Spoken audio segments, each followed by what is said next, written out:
Series of .NET.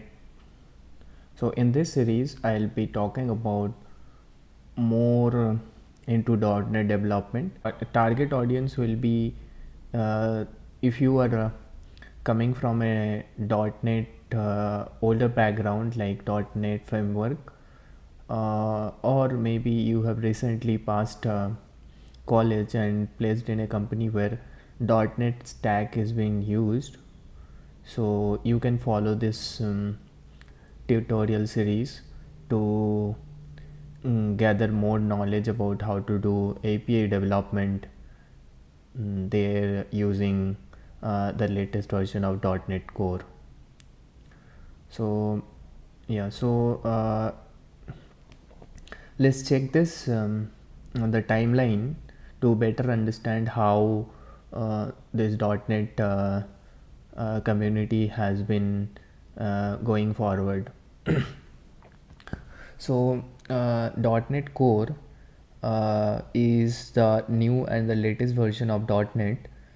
So in this version, so what Microsoft tried to do is create a standalone runtime so that it can be run anywhere regardless of the operating system.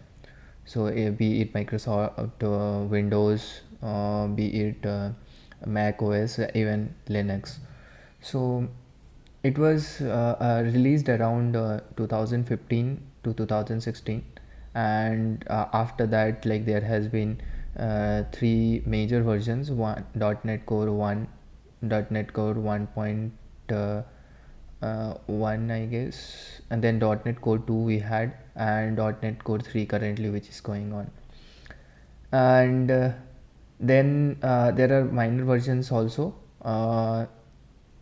After that, now in 2019, they came up with a very better timeline, like to accommodate all the other areas of .NET, like desktop and all. So now the newer version will be .NET 5 as per their website, and is going to be released in October 2020. So yeah, as you can see, this is the timeline that is been released. After this announcement, there has been quite a talk in Hacker News. You can follow this link and check what all people think about the new or like path forward. So I'll try to show you how to do web API development in .5. Thank you for watching this video, and please like and subscribe to my channel.